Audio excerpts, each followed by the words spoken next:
Yo guys, what's up? It is Dave with Integrative Repatterning, and I'm back here once again in the shade of a tree talking to you in the park because it's just too damn hot inside about some things I've learned about psychedelics and microdosing.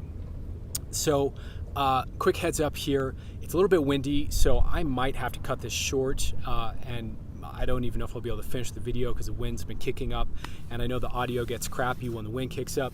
And also, I just realized that there are falcons in the park here around me, and these falcons are known in this area to attack people. So, so I have no idea if I'm going to be mobbed and attacked by falcons or blown out by the wind, but yet I take all these risks for you so that we can have a cool conversation and you can have something a little more interesting to look at than just some dude in his house talking. So anyways, let me go ahead and get into it here.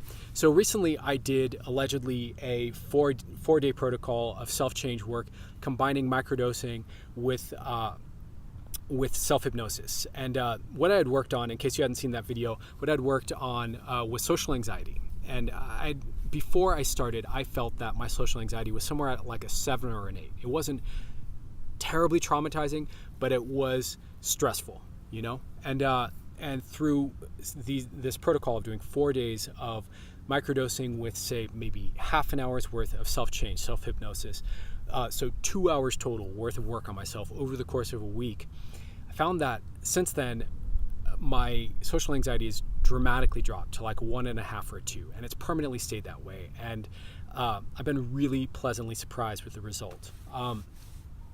You know, to be fair, to be clear with you, I do still have moments of awkwardness. I do still have moments of feeling uncomfortable in weird social situations, particularly if someone else is putting out weird social cues. But I don't get stressed about it. I don't have anxiety about it. I don't worry about it beforehand. And then in the moment that it's happening, I don't get out all hard on myself. I don't get, my pulse doesn't raise. I don't sweat. I don't get stuck in the awkwardness. It just kind of comes and goes. So, as far as I'm concerned, awkwardness is not necessarily the same thing as anxiety, as fear, as stress. So I'm not having a stress response, but I still have, further to go with sharpening my social skills. So let me be clear about that. Anyways, getting on to today's topic, one of the things I learned in that experiment that came up, I had done a video blog about it that I'm not going to post, but I kind of recorded my experiment and my thoughts afterwards.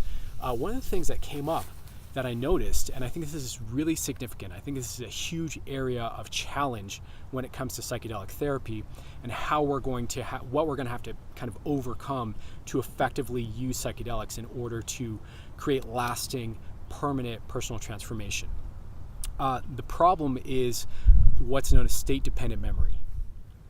So the problem is state-dependent memory. And what is that? What do I mean when I say that? So basically, there's a brain phenomenon, there's a neurological phenomenon that we know about called state-dependent memory. And what that is when we are in a particular neurological state, what we learn and experience in that state, we have a hard time recalling when we're in another state.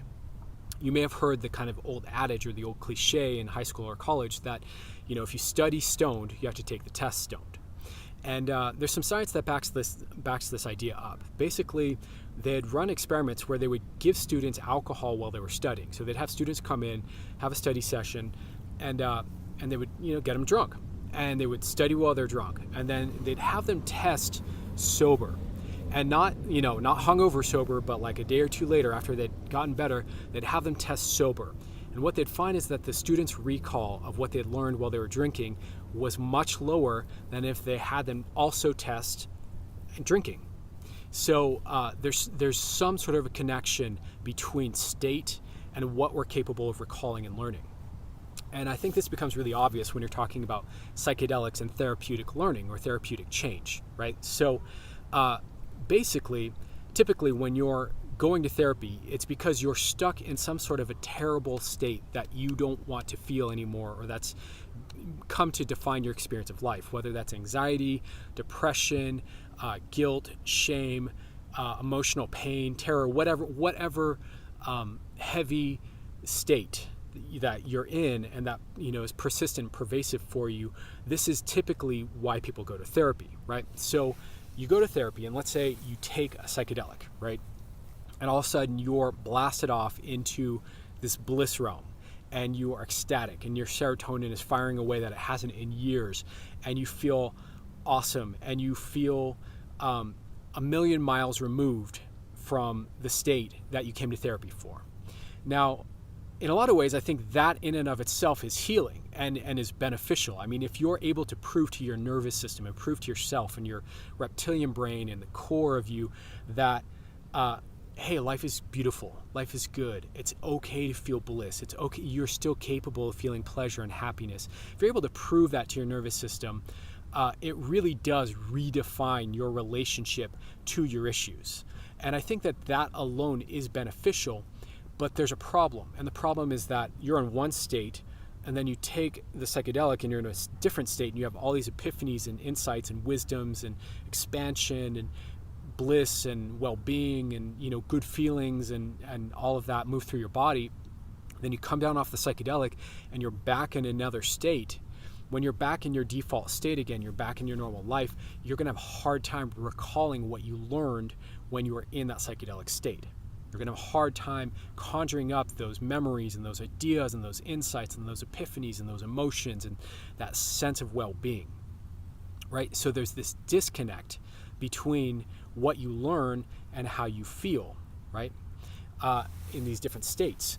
And so this is obviously going to be a major obstacle with psychedelics, because even at a low dose and even at a microdose, it tends to hardwire you into feeling so good that it becomes very difficult to remember why you came to therapy in the first place. It becomes difficult to remember how you felt bad or why you felt bad, right? You're just so on, you forget what it feels like to feel switched off, right? And so I think that this is an important thing to understand. This is a huge obstacle to overcome in this field in order to be able to transform these suffering experiences permanently. You know, we've got to be able to integrate the bliss and the wisdom and the learning into the suffering, because that's how the healing happens. The healing happens when you can disprove the suffering with the bliss and the well-being. Until you can really integrate those two neural circuits, they're almost like two separate parts of you that you're experiencing that are so different and such contrast that it just doesn't compute to the body. So I do think that there are ways to overcome this. I do think that there are approaches and ways that you can start to integrate these states, and you can start to not have such a disconnect between them, but it takes strategy, and it takes clever application of change work, of understanding that, you know, the negative state, and then also of integrating the psychedelic wisdom in the psychedelic state. So you put all that together, it is possible to permanently change this stuff. I do think there's a way, but I just noticed, you know, when I was running this experiment on myself, that allegedly I would have a very difficult time at first accessing the problem state, right? So if you can't feel the problem state, you can't teach your nervous system how to shift into the better state.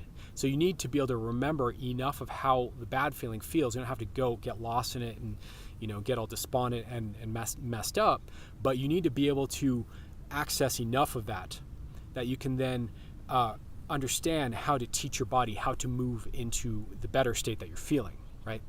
So I noticed I would take, you know, allegedly I would take the medicine, I would take the microdose, and I'd be feeling so good, it would be hard to recall not feeling good. And so it became hard to do the work of changing.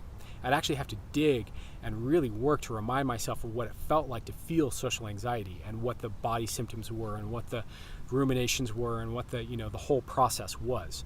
But eventually I was able to get there, and then I was able to coach myself through it. But with somebody who maybe isn't trained in state shifting so well, it would be really hard. Anyways, guys, the wind just picked up a little bit, so I'm gonna kind of cut this video short, but I do think there are ways around it. I know we can solve and crack this problem of state-dependent memory, and I know that that's going to radically improve our ability to effectively do self-change work with psychedelics or microdosing or what have you.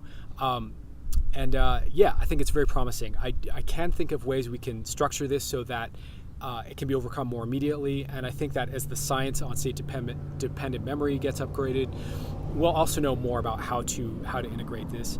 And I do think that there are differences also between micro and full dose psychedelic work, and ways to go about that are distinct for each dosage level.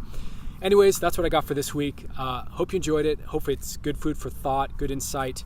I think this is a huge part of why psychedelics traditionally have not yielded permanent social transformation, permanent personal transformation, why so many millions of people have taken them, and yet a lot of people don't have lasting behavioral personal change from psychedelics. I think a lot of that boils down to state-dependent memory and basically depending on or rationalizing that this drug is the reason why you're having these thoughts or these insights and epiphanies, and then when you come down off the drug, you just forget.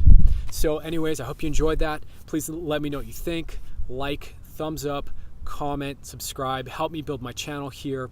Like I said in one of my other videos, I will be developing a library of personal change techniques based around different issues that we have, and I'll be also developing down the line a course probably on how to do this, on how to do self-change work with microdosing, so that you too will know how to do exactly what I'm doing and get the changes you need in your life. Hope you're well. I'll talk to you soon.